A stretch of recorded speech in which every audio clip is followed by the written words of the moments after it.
Bonjour tout le monde, c'est Francine, j'espère que vous allez bien. Alors aujourd'hui, nous allons parler des 4 principes de la vie. C'est d'abord les savoirs, les savoir-être, les savoir-faire et les savoir-vivre.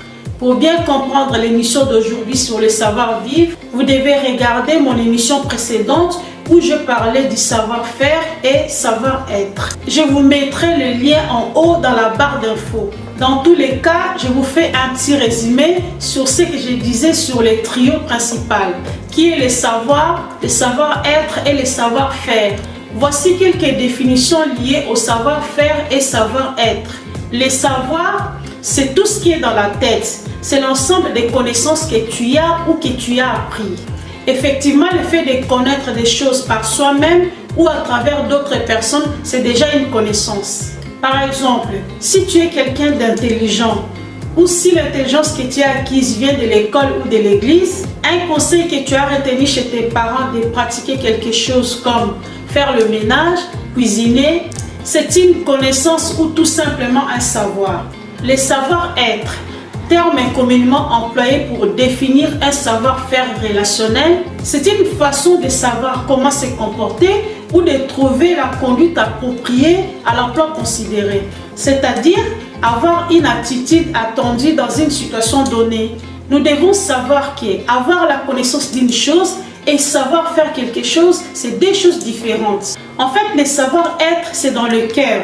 C'est la personnalité, les comportements, l'attitude, les qualités personnelles. En réalité, on ne va pas à l'école pour apprendre le savoir-être. On le découvre en soi parce que c'est naturel, c'est une qualité personnelle. Il faut savoir que ta façon d'être, c'est déjà ta qualité. Par exemple, tu peux avoir comme qualité quelqu'un de très motivé et comme défaut d'avoir peur de perdre. Le savoir-être, c'est tout ce qui est à l'intérieur de nous. Par exemple, la motivation, la concentration, la détermination. Et lorsque vous prenez des décisions, vous avez de l'autonomie, vous avez des bonnes initiatives, vous êtes passionné, tout cela rentre dans la notion du savoir-être. En fait, il y a plusieurs initiatives que vous prenez qui constituent vos habitudes de tous les jours, rentrent aussi dans cette notion du savoir-être. Et le troisième point était le savoir-faire. Le savoir-faire, c'est avoir la capacité de produire des actions ou un moyen qui permet l'accomplissement d'une tâche. C'est le mouvement corporel, c'est de la pratique, c'est l'action, c'est les bras, les jambes et la gestuelle. Donc, en résumé, ta connaissance, c'est un savoir. Savoir pratiquer une chose, c'est le savoir-faire. Maîtriser quelque chose et savoir bien la pratiquer, c'est de l'expérience.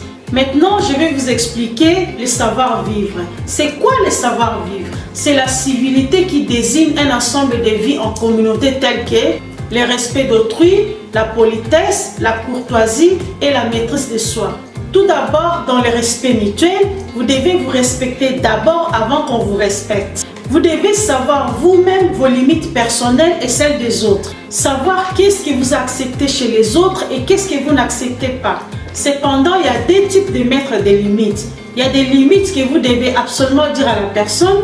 Écoute, je n'aime pas ces comportements. Il y a des limites que vous n'avez pas besoin de dire, mais vous l'incarnez dans votre façon d'être. Par votre façon d'être, vous montrez à vos proches les limites à ne pas franchir avec vous. Sachez que si vous ne mettez pas de limites, vous allez supporter des choses qui sont contraires à votre volonté. Vous devez vous respecter d'abord avant qu'on vous respecte. Si on vous manque de respect, dites-vous que vous ne vous respectez pas et que vous ne respectez pas les autres non plus. Deuxièmement, le savoir-vivre dans le langage. L'expression verbale est très importante.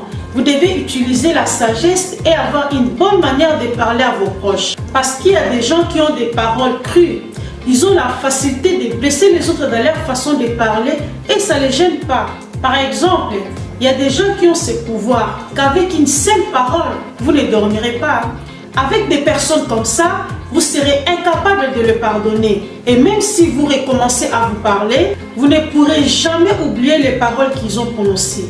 Parce qu'il arrive à faire que leurs paroles blessent plus que le coup. Si vous leur posez une question, s'il vous répond, vous ne dormirez pas.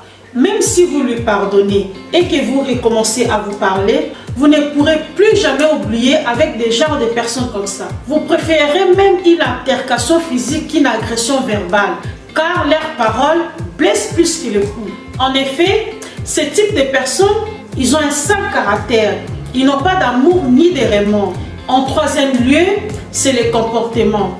Comment vous pouvez vous comporter lors d'un événement familial, chez les amis, au restaurant, les rapports humains.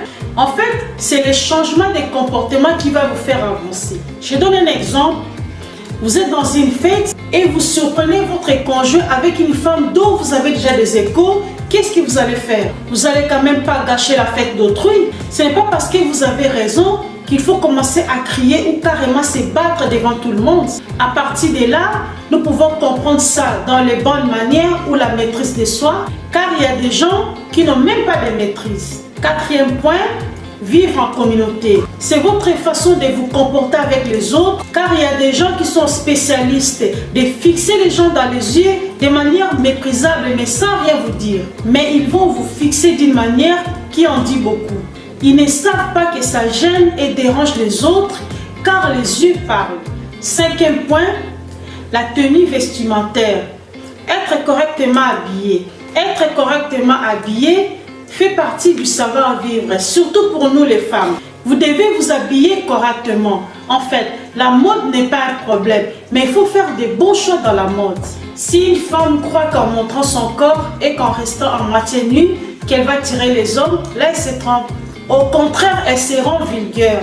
En fait, il faut savoir, l'image de la nudité, c'est sous-entend de ne pas être protégé. Et vous êtes parfois étonné quand quelqu'un vous manque du respect. Vous devez savoir que votre façon de vous habiller envoie déjà un message à un homme et il voit à peu près à qui il a affaire. Sixième point, c'est le manque de dignité. D'une part, la fermeté chez une femme est une qualité, car une femme ne doit pas voir tout le monde comme mari. Il faut quand même faire la différence entre les camarades, les grands frères du quartier, les collègues, les frères de la copine, les cousins, il y a aussi les voisins. Il ne faut pas considérer tout homme comme mari. Une femme ne doit pas être une commandeuse. Donne-moi, achète-moi, fais ça pour moi. On peut parfois vous acheter juste une carte rechargeable, cela suffit. Les types de femmes comme ça perdent de la considération. Vous devez incarner le charisme. Une femme ne doit pas rigoler pour rien. Lorsque vous êtes dans un milieu, par votre façon de vous comporter, vous devez envoyer un message d'être une femme de valeur. Septième point, le respect d'autrui. Il faut garder sa bande et savoir respecter les gens dans leur vie privée. Vous savez par exemple que le monde des affaires est dominé par un comportement discret.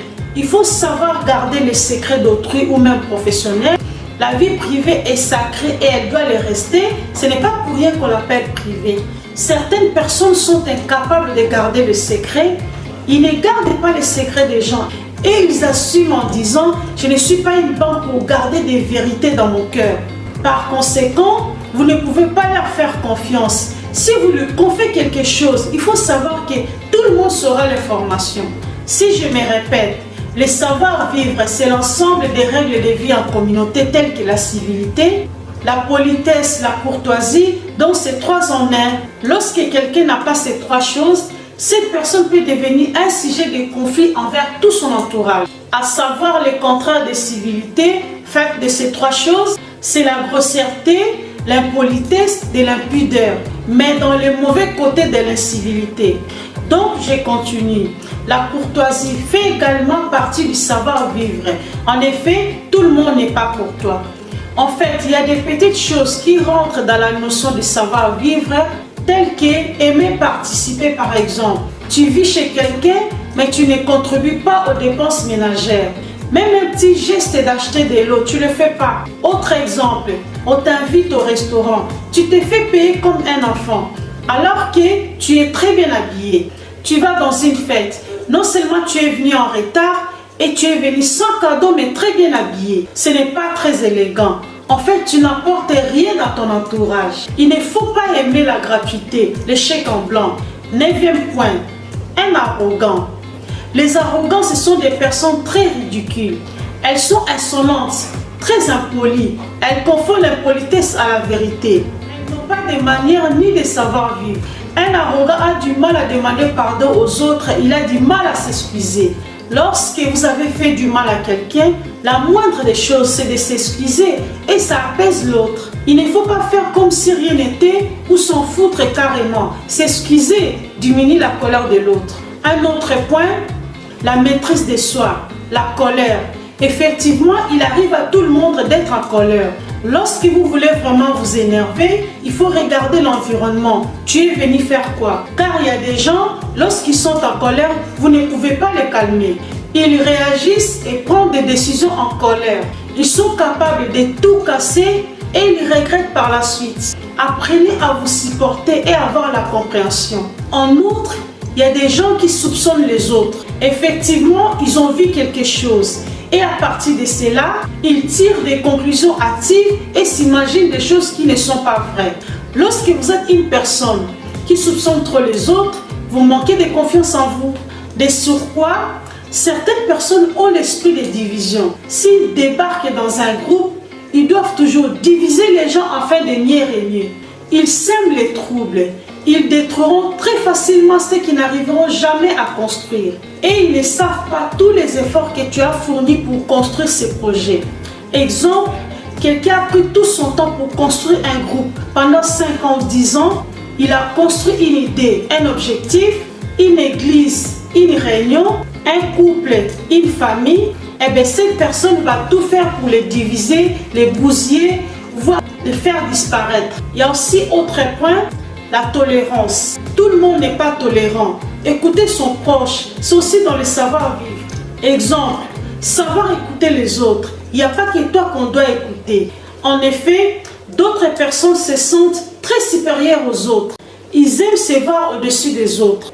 Même lorsqu'il n'y a plus d'arguments valables, ils veulent toujours parler. Ils aiment monopoliser la parole. Ils sont incapables d'écouter les autres ou de laisser les autres parler. Il ne faut pas couper la parole aux autres, même s'ils ne parlent pas dans les normes. Il faut la laisser finir, parce qu'il y a des gens qui ont des bonnes idées, mais ils ne savent pas bien s'exprimer. Donc, en l'écoutant jusqu'à la fin, tu peux bien comprendre son idée. Qu'est-ce qu'elle voulait dire réellement de plus? Cela permettra à cette personne d'avoir confiance en lui par la suite. Avec ses proches, il faut vouloir connaître les qualités et les défauts de chacun. Un arrogant n'a pas le savoir-vivre. Il manque l'esprit d'écoute. Il doit toujours conseiller les autres, mais il ne peut pas être conseillé parce que lui, il connaît tout. Pour lui, écouter un conseil, c'est une honte. Il ne peut pas reconnaître la valeur des autres. Il le fait seulement si en retour, on reconnaît la sienne, car il manque vraiment le savoir-vivre. Dans le savoir-vivre, il y a l'humilité. Il faut avoir le langage réconciliateur. Il y a à demander pardon et à pardonner. Et il faut savoir se faire excuser lorsque vous êtes en tort. Il faut chercher toujours une solution, une bonne attente et savoir calmer les choses. Quelques différents points du savoir-vivre. Il y a la sympathie, la maturité, la patience, la politesse, le respect de soi et celui des autres, être reconnaissant, dire merci, s'il te plaît, tout ça rentre dans la notion du savoir-vivre. Autre exemple, il y a des personnes désagréables qui en mettent des autres en faisant des blagues inutiles, même lorsque vous n'avez pas envie. Ils amènent tout à la rigolade. Ils ne savent pas différencier le moment. Ils sont incapables d'être sérieux. Il ne faut pas être désagréable avec les autres. Ne sois pas une personne gênante et embêtante pour les autres due à ta façon de vivre. Sinon, vous serez de trop parmi les autres. Il faut avoir sa propre identité différente des autres dans le bon sens. Il faut savoir s'intégrer et s'adapter au mode de vie des autres. À un règlement, dans une association, dans une situation, dans un groupe, c'est aussi dans le savoir-vivre. Autre point, la tenue à table. Il y a des choses qu'on ne peut pas faire lorsqu'on est à table, au restaurant, etc. En fait, d'autres personnes font des choses désagréables à la table sans s'en rendre compte. Par exemple, parler à bouche pleine, ne levez pas la voix au restaurant, ne regardez pas votre téléphone en plein dîner. Si vous voulez répondre au téléphone, levez-vous immédiatement pour le faire ailleurs. On ne peut pas lever les mains en l'air en parlant à table. Il faut manger sans bruit, marcher doucement. Ne vous mouchez pas à table. Vous ne pouvez pas mettre tous vos bras sur la table. Ne vous tirez pas les nez. Débarrasser la table après avoir mangé. Tout ça rentre dans la notion du savoir-vivre. Puis il y a le respect de l'heure, la ponctualité. Il y a des gens, non seulement ils arrivent en retard, et ils vous coupent la parole. Donc il vous dérange. Alors que vous étiez déjà en train de parler, il vient avec son téléphone en train de parler. Donc il vous coupe carrément. Il vous dérange pour vous expliquer ces multiples raisons qui a fait son retard. Donc vous arrêtez d'abord de parler pour lui écouter. Et ce sont des gens qui posent beaucoup de questions parce qu'ils n'ont pas suivi le début. Également, à cause de votre manque d'organisation, vous pouvez mettre tout le monde dans le pépin. Il y a aussi certains comportements qui ne sont pas appropriés, comme rendre la visite à quelqu'un sans l'avoir prévenu. N'appelez pas les gens à 23h sauf en cas d'urgence. Appelez les amis en vidéo sans son autorisation. Tutoyer les gens. Il faut savoir comment être en bon terme avec ses proches. Le manque de la diplomatie. Il faut beaucoup réfléchir et utiliser la sagesse avant de parler. Car il y a beaucoup de gens qui ne sont pas diplomates. Écrire à quelqu'un une lettre en majuscule, ça traduit comme si vous criez à la personne. Il y a d'autres catégories de personnes qui aiment intimider les autres. Dans leur conversation, il fait que souligner. Moi je suis fort, hein.